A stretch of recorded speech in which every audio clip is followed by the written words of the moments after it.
हरे कृष्णा, राधे कृष्णा। ओम विष्णु देवाय नमः।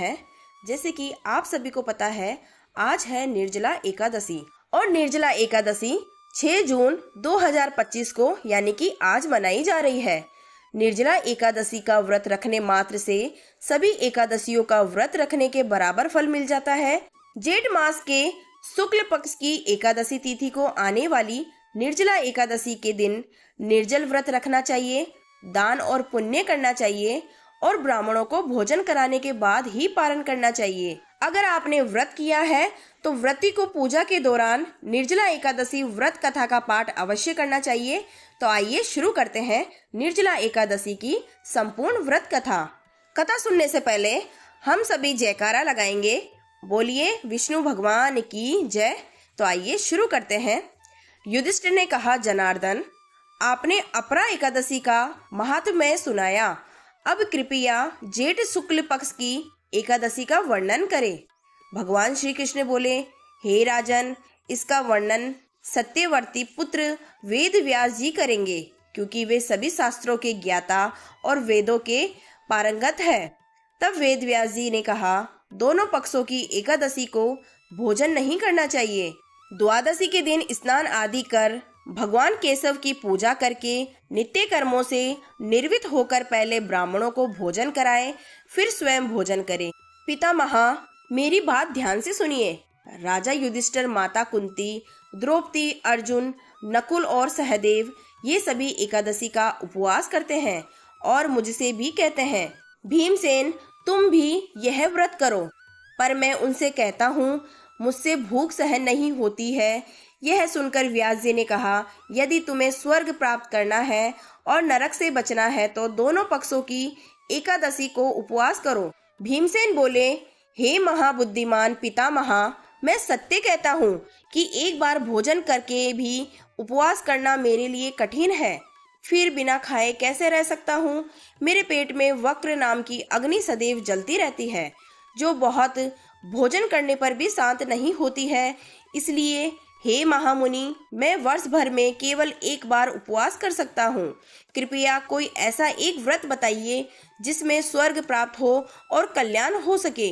मैं उसका विधि पूर्वक पालन करूँगा।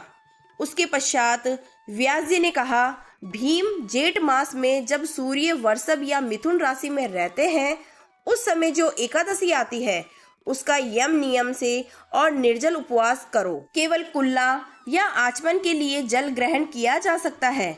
इसके लिए अतिरिक्त किसी भी प्रकार का जल विद्वान पुरुष को मुख में नहीं लेना चाहिए, अन्यथा व्रत भंग हो जाता है। एकादशी को सूर्य से लेकर अगले दिन के सूर्योदय तक मनुष्य को जल का भी त्याग करना चाहिए, तभी यह व्रत पूर्ण होता है।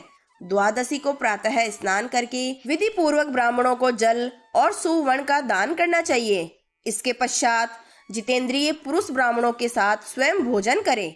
वर्ष भर में जितनी भी एकादशियां आती है, उनका जो पुण्य फल होता है वह सब केवल निर्जला एकादशी के व्रत से प्राप्त हो जाता है।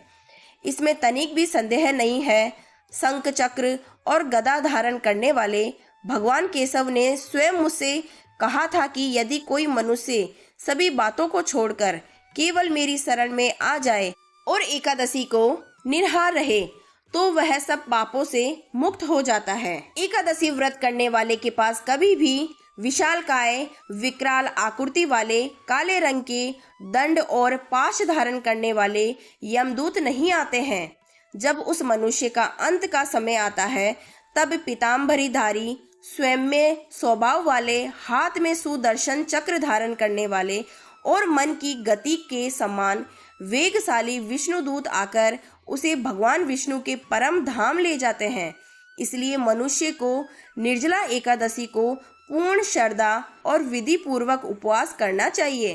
तुम भी यज्ञ और श्री हरि की पूजा के साथ यह व्रत करो, जिससे सभी पापों की शांति हो सके।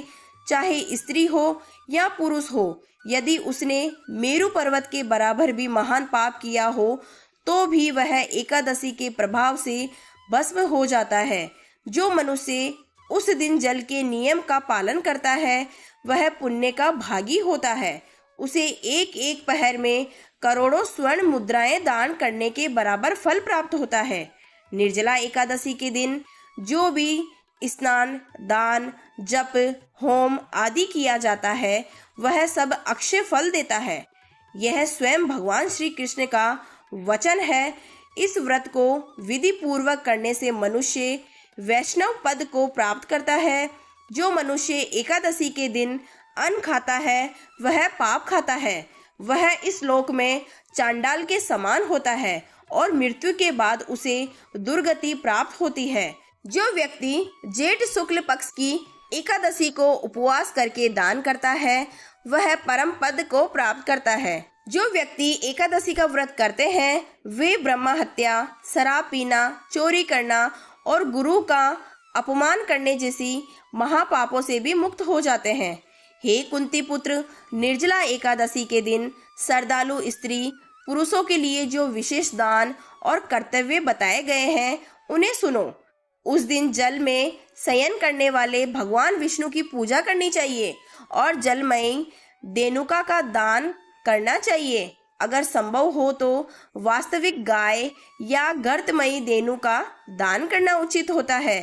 साथ ही पर्याप्त दक्षिणा और विभिन्न प्रकार के मिष्टानों द्वारा ब्राह्मणों को श्रद्धापूर्वक संतुष्ट करना चाहिए। ऐसा करने से ब्राह्मण अवश्य प्रसन्न होते हैं और उनके प्रसन्न होने पर भगवान श्री हरि मोक्ष प्रदान करते हैं। जो लोग सम, दम और दान से प्रवृत्त होकर श्री हरि की पूजा करते हैं और रात्रि में जागरण के साथ यह व्रत करते हैं वह अपनी 100 पीढ़ियों को और आने वाली 100 पीढ़ियों को भगवान वासुदेव के धाम में पहुंचा देते हैं।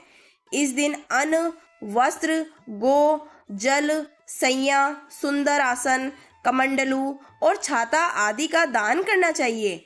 जो व्यक्ति उत्तम और सुपात्र ब्राह्मण को जूता दान करता है वह सोने के विमान पर बैठकर स्वर्ग में प्रतिष्ठित होता है। जो व्यक्ति इस एकादशी के महिमा को श्रद्धा से सुनता है और जो श्रद्धा पूर्वक इसका वर्णन करता है वह दोनों स्वर्ग लोक को प्राप्त होता है। चतुर्दशी युक्त अमावस्या के सूर्य ग्रहण में जो फल श्राद्ध से प्राप्त होता है वही इस एकादशी के श्रवण से प्राप्त होता है। सुबह दंत दानव करके यह संकल्प लेना चाहिए कि मैं भगवान केशव की प्रसन्नता के लिए एकादशी को निराहार रहूंगा और आचमन के अतिरिक्त अन्य किसी प्रकार का जल ग्रहण नहीं करूंगा। द्वादशी के दिन भगवान विष्णु की गंध, धूप, पुष्प और वस्त्रों से विधि पूर्वक पूजा कर जल का कलश दान करते हुए मंत्रोच्चारण के साथ संकल्प करें। भीमसेन जेठ मास के शुक्ल पक्ष की जो शुभ एकादशी होती है उसका निर्जल व्रत करना चाहिए और उस दिन जेठ ब्राह्मणों को शक्कर के साथ जल के घड़े दान करने चाहिए। ऐसा करने से मनुष्य भगवान विष्णु के करीब पहुंचकर सुख और आनंद का अनुभव करता है। इसके बाद द्वादशी को ब्राह्मण भोजन कराने के बाद स्वयं भोजन करना चाहिए। जो इस प्रकार पूर्ण रूप से पाप नाशिनी एकादशी का व्रत करता है वह सब पापों से मुक्त हो अनामय पद को प्राप्त होता है। यह सुनकर भीमसेन ने भी इस शुभ एकादशी व्रत का आरंभ कर दिया। तब से यह लोक पांडव द्वादशी के नाम से विख्यात हुई और इस निर्जला एकादशी को भीमसेनी एकादशी भी कहते हैं। हिंदू धर्म में निर्जला एकादशी का विशेष महत्व है। 24 एकादशियों में से इसे सबसे कठोर एकादशी में से एक माना जाता है क्योंकि इसे बिना अन्न जल ग्रहण किए रखा जाता है। जो व्यक्ति पूरे साल एकादशी का व्रत नहीं कर पाता है वो आज के दिन निर्जला एकादशी का व्रत करके पूरे साल की एकादशी का पुण्य प्राप्त कर सकता है। निर्जला एकादशी पर दान अवश्य करें। जो व्यक्ति आज के दिन निर्जला एकादशी का व्रत करके श्रद्धा पूर्वक दान करता है उसके जीवन में धन, सुख और समृद्धि बनी रहती है। निर्जला एकादशी की कथा की समाप्ति के साथ में आप सभी को निर्जला एकादशी की बहुत बहुत हार्दिक शुभकामनाएं।